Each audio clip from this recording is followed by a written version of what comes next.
किसी ने भी डंके की चोट पे बोला ही नहीं कि कृष्ण परम पुरुषोत्तम भगवान है। भगवान कह रहे हैं जोर जोर से मैं भगवान हूं, लेकिन गीता में जब ट्रांसलेट होता था आता ही नहीं था मैं भगवान हूं, कुछ पता ही नहीं किसी को कौन भगवान है। जब प्रभुपाद गए वेस्ट में तो ब्रह्मानंद प्रभु, उनका नाम था ब्रूस, उन्होंने बड़े मान से बोला Swami ji I also read Bhagavad Gita. Prabhupada लाओ कौन सी गीता आपकी पढ़ो, बहुत बड़ी गीता थी। प्रभुपाद पढ़ो, एक पेज पढ़ा, बोला और पढ़ो, 2 पेज पढ़े, 3 पेज पढ़े। बाबा बोला बस what is written Bhagavad Gita बताओ। हाँ कुछ नहीं बता भाई क्या लिखा हुआ है कुछ पता ही नहीं चला क्या लिखा हुआ है, बार बार पढ़ते गए हूँ कुछ पता ही नहीं। प्रभुपाद पास बड़े बड़े थियोलॉजिस्ट आते थे, प्रभुपाद पूछते थे हु इज गॉड, हाँ गॉड हाँ करके मे बी परहैप्स ये खत्म। वो थियोलॉजिस्ट है, कुछ पता नहीं होता था तो क्या है। और फिर प्रभुपाद सरस्वती को बुलाया, उसने छोटी सी बालिका 4 साल की है ना, हु इज कृष्णा, वो पूछते बोले Krishna is the supreme personality of God. बोले हमारा छोटा बच्चा भी इतना बड़ा प्रचारक है तो आप लोगों को भी नहीं पता। तो इसलिए हमें पूरा गर्व होना चाहिए कि प्रभुपाद ने इतना क्रिस्टल क्लियर सब कुछ दिया है। एक बार प्रभुपाद अमृतसर में गए, वहाँ तथाकथित धर्म सभा हो रही थी और बड़े बड़े संतों को बुलाया गया, तथाकथित मायावादी लोग थे, सब यही बोल रहे थे हम एक हैं, हम एक हैं, ब्रह्म है, निराकार है, ये सब। प्रभुपाद इतने क्रोधित हो गए, प्रभुपाद उठ के चले गए स्टेज से। पीछे पीछे उनके गुरुदास थे, बोले प्रभुपाद आप क्यों जा रहे हैं, अभी आपकी बारी है बोलने के लिए। प्रभुपाद मैं यहाँ बोल ही नहीं सकता, और प्रभुपाद आपका टर्न आने वाला है। प्रभुपाद बोला आप बोल लो। तो गुरुदास बिल्कुल बोले मैं बिल्कुल यंग हूँ, बोले मैं कैसे बोलूँगा। प्रभुपाद बोले तुमने 3-4 साल में जितना सीखा है इनसे बहुत ज़्यादा है बोल देना।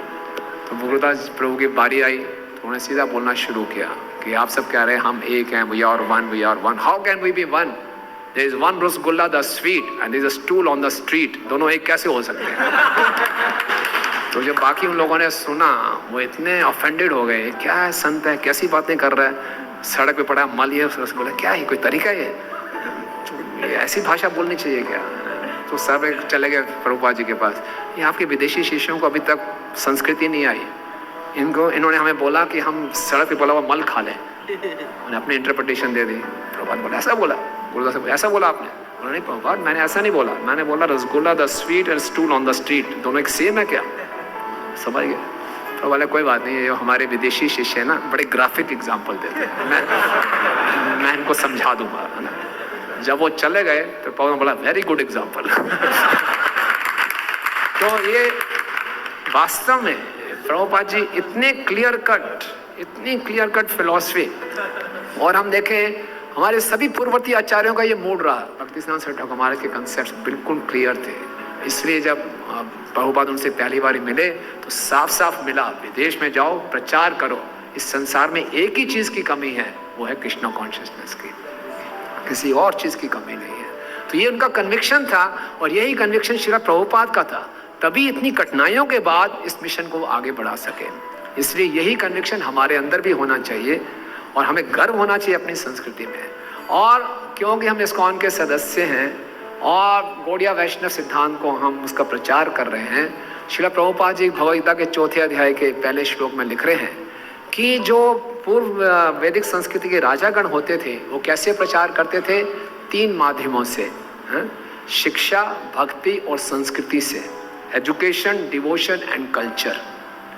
और एक कल्चर बहुत इंपॉर्टेंट है, किस प्रकार की संस्कृति हम विश्व में दिखाते हैं, हमारे रहन सहन, हमारी जीवन शैली से हमारी संस्कृति प्रकट होती है, और हमारी बोलचाल, कैसी हम भाषा उपयोग कर रहे हैं। तो इस संस्कृति को हमने बनाए रखना है, बचा के रखना है, अन्यथा अगर हम इसमें सचेत नहीं रहे तो पूरी संस्कृति तहस नहस हो जाएगी। और जब संस्कृति तहस नहस हो जाएगी तो हम शास्त्रों को व्यवहारिक रूप से नहीं देख पाएंगे, क्योंकि हम पढ़ेंगे कुछ और देखेंगे कुछ, तो हमें लगेगा कि ये शास्त्र प्रैक्टिकल नहीं है।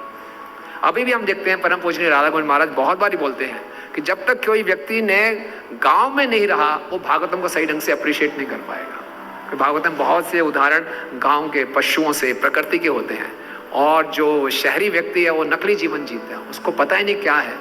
और आगे कुछ वर्षों के बाद बच्चे पूछेंगे गाय कैसी होती है, गाय दिखाई नहीं देगी। सही में वो अभी भी सोचते हैं कि दूध मदर डेयरी से आता है, गाय से नहीं आता, उसे मालूम ही नहीं है उसको। तो धीरे धीरे संस्कृति का इतना पतन हो रहा है, इतनी तीव्र गति से।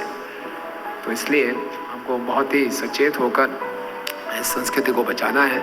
और संस्कृति के माध्यम से हमारे पास फिलॉसफी है, डिवोशन है, और संस्कृति के माध्यम से हमें खूब प्रचार करना है, अपने जन्म को भी सार्थक करना है और दूसरों को भी। प्रभुपाद बहुत अच्छी बात लिख रहे हैं यहाँ पे कि जिसने भी भारतवर्ष में मनुष्य रूप जन्म लिया है उसे परोपकार द्वारा अपने जीवन को सार्थक बना लेना चाहिए।